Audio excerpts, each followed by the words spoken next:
This is the last guitar that I'm going to be having up on sale for a little bit here. This is my tribute kind of to the Gretsch Roundup. And I actually took an old Bradley Les Paul, so one of the old Gibson lawsuit knockoffs. They had the exact same peg head you can see here. And I found it in a thrift store for more than a thrift store should really charge for it. But I wanted to see what it was made of. So I took a screwdriver, opened it up, and it looked like it was solid wood. You know, and so I thought, okay, yeah, this would be worthwhile for a project, something to renovate, not too bad. Well, I brought it home, and I found that the back was solid wood pieces, which, you know, is fine, but then the top was actually plywood. So I actually chiseled off the top, and I put a solid sapel, which is a mahogany species, a solid sapel top on it. And then you can see from the pictures on my website, you can see I've done all sorts of wood burning on the top, all these paisley designs. On the back, there's that cowboy getting thrown through the saloon doors, kind of a classic thing. It also had been a bolt-on neck, but I actually filled the holes, and I did some wood burning over the holes that I filled, so it didn't look quite so sketchy. So it's a set neck now, and you can actually see, it's hard with a strap on, but you can see I did a western scene burnt in going down the neck. So nothing too fancy, but still kind of cool. It does have the full leather binding, tooled leather. We have some locomotives and also some eagles, very American. And it's finished in kind of that Gretschy western orange, which is personal favorite. I didn't do the designs on the inlays. I don't know, I just didn't really like that on the original model, but obviously it's a classic. And on the peg head you can see there's a metal bull's head, and there's just some little artistic flourishes there. The guitar overall is kind of interesting. Actually, it's really interesting to look at. There's some things that I wish I had anticipated in building it. For anybody who's kind of an educated guitarist or guitar builder, you'll notice the bridge is sitting kind of at a strange angle. I had to compensate for some miscalculations. I thought things were going to line up exactly the way they had on the original guitar, and it ended up being a little bit off. Also, you can see I'm using P90s here, and I did not entirely anticipate the string spacing being wider than the neck I was using. So I had to do my best to get the strings to match up. And actually, you'll hear you're not missing string tone the way that you might think. One of the best things about this guitar is not only the design, but also the wiring. I'm used to doing strats and shielding based on the Guitar Nuts guidelines. That's a website, guitarnuts.com. And basically you can make a strat with those single coils. You can actually make it silent, you know, no hum in any of the positions if you wire it the right way.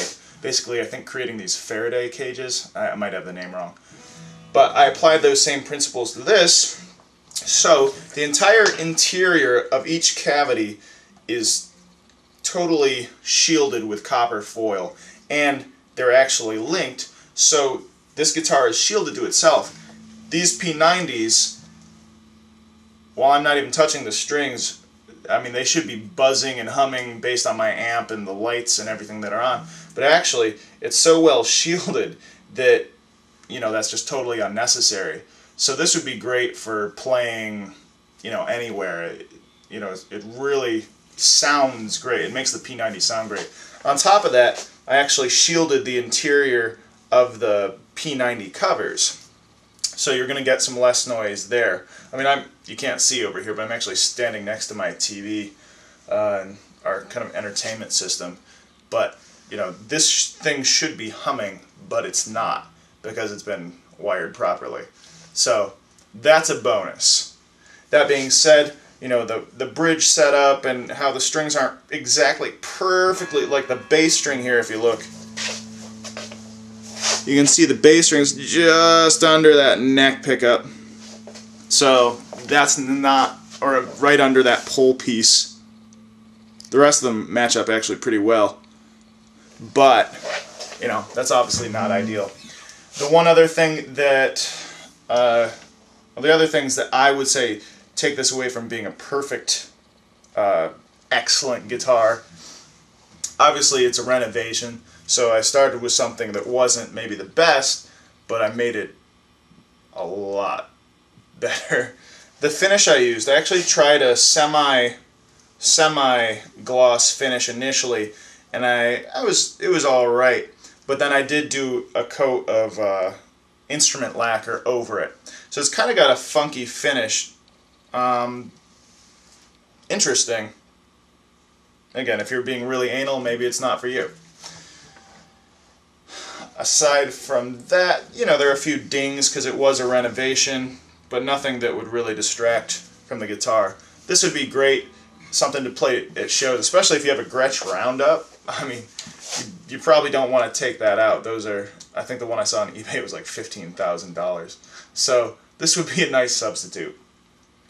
Again, just being honest, the last thing I would say about this maybe not being the most perfect guitar, last disclaimer, to get those strings spaced over the pole pieces, the string spacing from the nut down, the bass and treble strings are right out toward the end of the frets. Now, you're going to see I can play this and not have any issues, but you can see the treble and bass strings are right out there on the edge.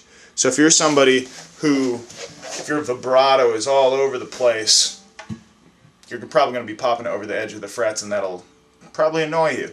So just be aware. That's a disclaimer. But let's listen to it. I did do it with one volume and one tone, but I did leave space in the cavity in case you wanted to ever put in another volume and another tone. So I placed these strategically to compensate for that. So right now we are in the neck position, volume is all the way up, and let's see, I guess the tone will be in the bass. So very, very thick. Middle position for the tone. And then all the way up to high treble. That's all the neck pickup.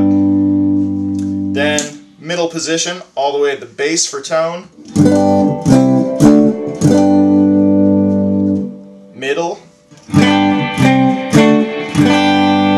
And then all the way up to the treble.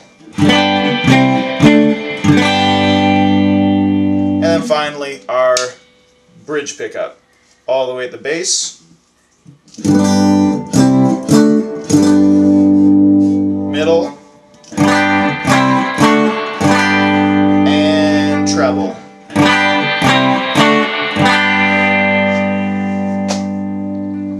It's interesting. One of the reasons I built this is I just hadn't really had any experience with P90s, and I wanted to try them out. These are Guitar Jones P90s, so they're not really expensive ones, but with the shielding, they sound fantastic. They actually sound a lot like some of the TV Jones classics that I've installed, which are like $150 a piece. So I was really pleased with the sound, considering that I got them for not that much. Anyway, so think about that. If you're thinking of installing some Guitar Jones, I mean, I don't know what they sound like without shielding, but with it, they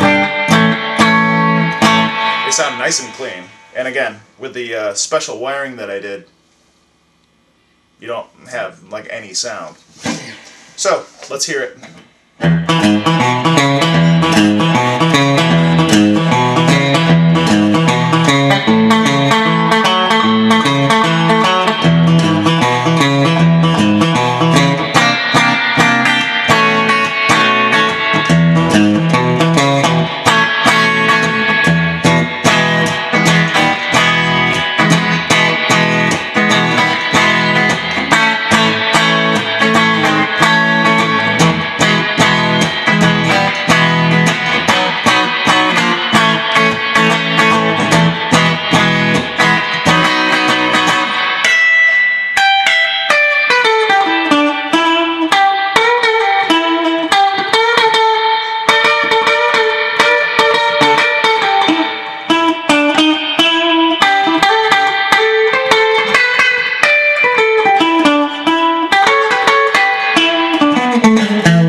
Now with a little distortion, it's really going to sing.